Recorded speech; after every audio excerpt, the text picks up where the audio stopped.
दोस्तों, क्या आपने पहले कभी सोचा है कि जिस राम मंदिर को बाबर ने तोड़कर वहां पर बाबरी मस्जिद बनवाया था, आखिर उस प्राचीन राम मंदिर का अयोध्या में किसके द्वारा निर्माण करवाया गया था? इस बात की जानकारी हम सभी को अवश्य ही होनी चाहिए, क्योंकि हर सनातनी को अपना इतिहास जरूर जान लेना चाहिए। आज के वीडियो में मैं आप सभी को इसी की पूरी जानकारी देने जा रही हूँ कि आखिर अयोध्या में भगवान राम के मंदिर का निर्माण किस प्रकार हुआ था और किसने करवाया था। इस वीडियो को बहुत ही ध्यान से देखना आपकी जिम्मेदारी ही नहीं, साथ ही साथ इस वीडियो को हर एक सनातनी तक 22 जनवरी से पहले पहुंचाना भी आपका ही धर्म है, क्योंकि अगर आप एक सच्चे सनातनी हैं तो इस कार्य को बखूबी समझेंगे भी और बाकी हर एक हिंदू को समझाएंगे भी।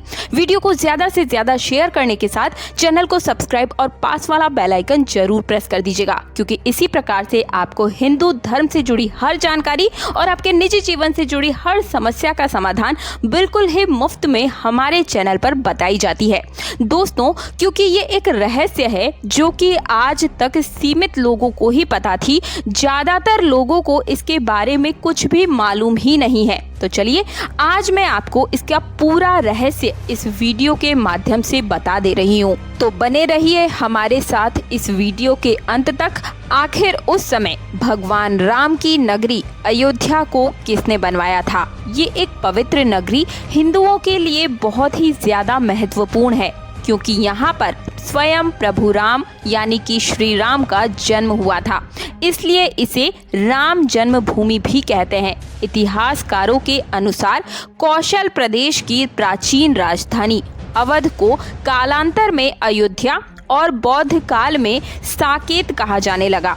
अयोध्या मूल रूप से मंदिरों का शहर था, हालांकि यहाँ खुदाई के वक्त आज भी हिंदू, बौद्ध एवं जैन धर्म से जुड़े मंदिरों के अवशेष देखे गए हैं, जिसमें खंभों से लेकर हिंदू आकृति आय बनी हुई है।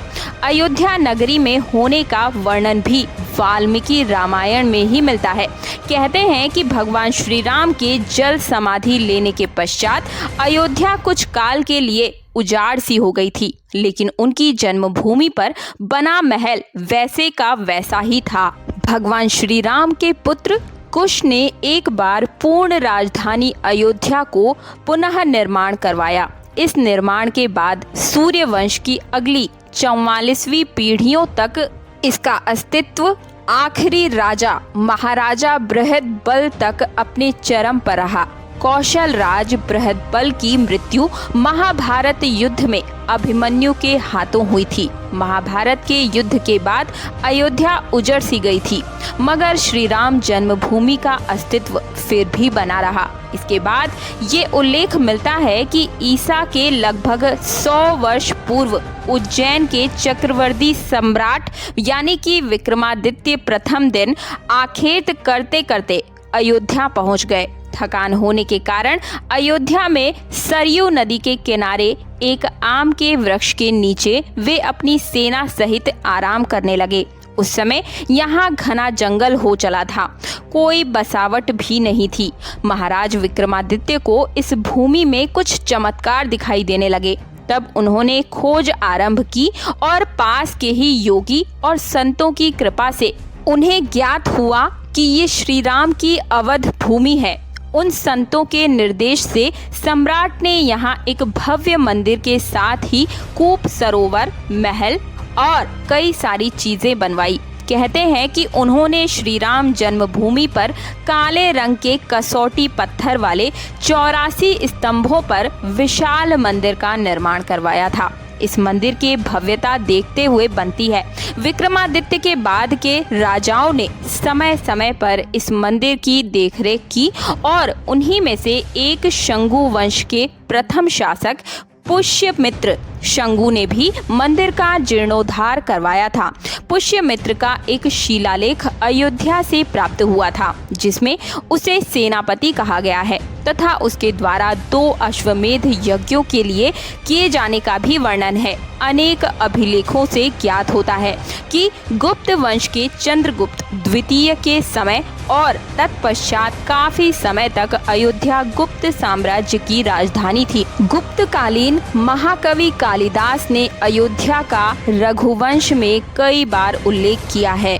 इतिहासकारों के अनुसार 600 ईसा पूर्व अयोध्या में एक महत्वपूर्ण व्यापार केंद्र था। इस स्थान को अंतर्राष्ट्रीय पहचान 5वीं शताब्दी में ईसा पूर्व के दौरान तब मिली जब ये एक प्रमुख बौद्ध केंद्र के रूप में विकसित हुआ।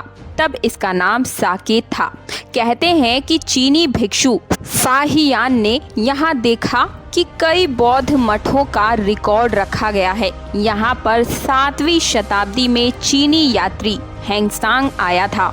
उनके अनुसार यहाँ 20 बौद्ध मंदिर थे तथा 3000 भिक्षु रहते थे और यहाँ हिंदुओं का एक प्रमुख और भव्य मंदिर भी था, जहाँ रोज हजारों की संख्या में लोग दर्शन करने के लिए आते थे। इसके बाद ईसा के 11वीं शताब्दी में कन्नौज नरेश जयचंद आया तो उसने मंदिर पर सम्राट विक्रमादित्य के प्रशस्तित शिलालेख को उखाड़कर अपना नाम लिखवा दिया। पानीपत के युद्ध के बाद जयचंद का भी अंत हो गया। इसके बाद भारतवर्ष पर आक्रांताओं का आक्रमण और बढ़ गया। आक्रमणकारियों ने काशी मथुरा के साथ साथ ही अयोध्या में भी लूटपाट और पुजारियों की हत्या करना शुरू कर दिया। मूर्तियों को तोड़ने का क्रम जारी रखा, लेकिन 14वीं सदी तक ये अयोध्या में राम मंदिर को तोड़ने में सफल नहीं हो पाए। विभिन्न आक्रमणों के बाद भी सभी झंझावातों को झेलते हुए श्री राम की जन्मभूमि पर भव्य मंदिर 14वीं शताब्दी तक बचा रहा। कहते हैं कि सिकंदर लोधी के शासक काल में दौरान में ये यहाँ पर मंदिर मौजूद था। 14वीं शताब्दी में हिंदुस्तान पर मुगलों का अधिकार हो गया और उसके बाद राम जन्मभूमि एवं अयोध्या को नष्ट करने के लिए कई अभियान चलाए गए। ये 1527 से 28 में इस भव्य मंदिर को तोड़ दिया गया और इसकी जगह पर बाबरी ढांचा खड़ा कर दिया गया। कहते हैं कि मुगल साम्राज्य के संस्थापक बाबर के एक सेनापति ने बिहार अभियान के समय अयोध्या में श्री राम के जन्म स्थान पर स्थित प्राचीन और भव्य मंदिर को तोड़कर एक मस्जिद बनवाई थी, जो कि 1900 तक विद्यमान रही। बाबरनामा के अनुसार 1528 में अयोध्या के दौरान बाबर ने मस्जिद निर्माण का आदेश दिया था। अयोध्या में बनाई गई मस्जिद को खुले 2 संदेशों से इसका संकेत भी मिलता है। इसमें एक खास तौर से उल्लेखनीय है। इसका सार है जन्नत तक, जिसके न्याय के चर्चे हैं।